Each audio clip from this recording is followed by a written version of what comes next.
जय गुरु जी, जय संगत जी। मैं पहली बार इतने सारे लोगों के सामने बोल रही हूँ, बहुत नर्वस हूँ और कोई भूल चूक हो जाए तो गुरु जी माफ़ करना, संगत जी माफ़ करना।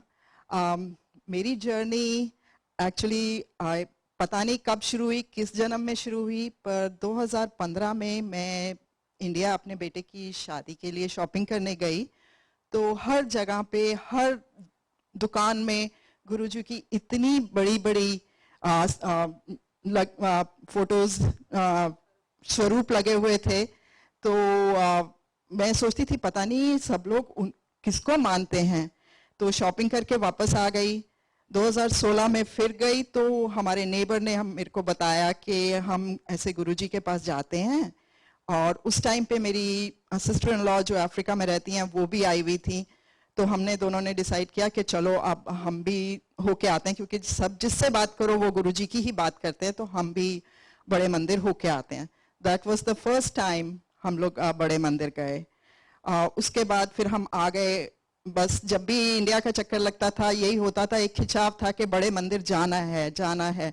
और जितने दिन वहाँ रहते थे कोशिश करते कि हफ्ते में एक बार ज़रूर बड़े मंदिर होके आए, दर्शन करके आए। और मुझे तो गुरुजी के बर्थडे पे भी और महासमाधि के टाइम पे भी एक साल मौका मिला कि मैं बड़े मंदिर में होके आई।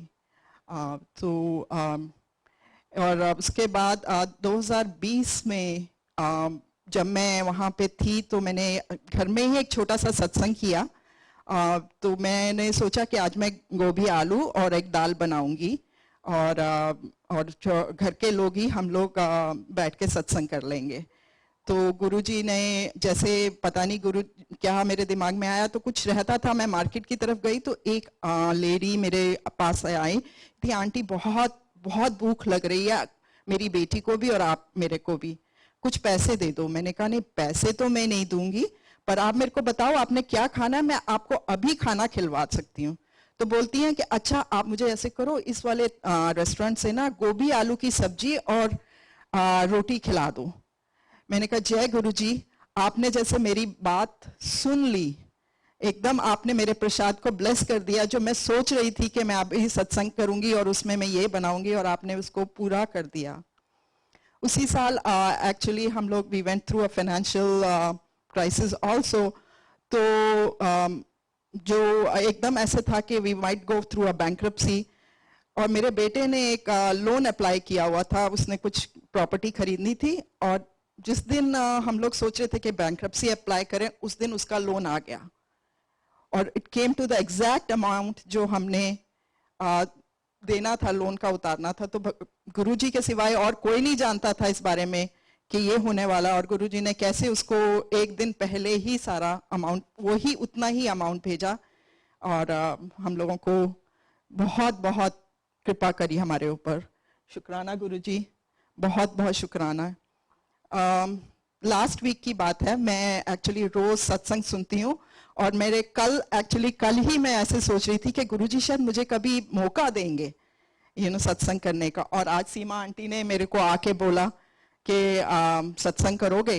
मैंने कहा मैं तो रेडी नहीं हूँ। कहते नहीं ऐसे हो ही नहीं सकता, गुरुजी अपने आप बुलवाएंगे, तुम बस आ जाओ और अपने थॉट्स तैयार कर लो और आके बोलो। और वही हुआ कि गुरुजी ने जैसे अभी ही की अभी मेरी बात को सुन लिया और मुझे ये मौका दिया आप लोगों के सामने अपनी जर्नी शेयर करने का। थैंक यू गुरुजी, शुक्राना गुरुजी। एक और सत्संग है, एक्चुअली मैं सत्संग सुनते सुनते वॉक कर रही थी और तो मेरे पीछे से एक अंकल आते हैं और उन्होंने जैसे धीरे से शायद मुझे क्रॉस करना था, पर मैं रुक गई। तो उन्होंने मेरे से पूछा आप इंडिया से हो? मैंने कहा हाँ। कहते हैं कि आप रोज वॉक करते हो? मैंने कहा हाँ। और उस वक्त सत्संग में ना मैं सत्संग जो सुन रही थी उसमें एक आंटी बोल रही थी कि गुरुजी बोलते हैं कि आप बहुत वॉक किया करो और वॉक करते हुए भगवान का नाम लिया करो। और उस अंकल ने भी मेरे को यही बोला कि मैं तो रोज वॉक करता हूँ और अपना जाप करता हुआ निकल जाता हूँ। मैंने कहा अंकल आपने तो मेरी जो मैं अभी सुन रही थी वो आपने मुझे बोल दिया। तो कहते हैं देखो आपको आपके गुरुजी मिल गए। शुक्राना गुरुजी, बहुत बहुत शुक्राना कि आप हमारी लाइफ में आए हो और हमें इस जर्नी पे रखा है। शुक्राना संगत जी, शुक्राना गुरुजी, बहुत बहुत शुक्राना। शुक्राना सीमा आंटी।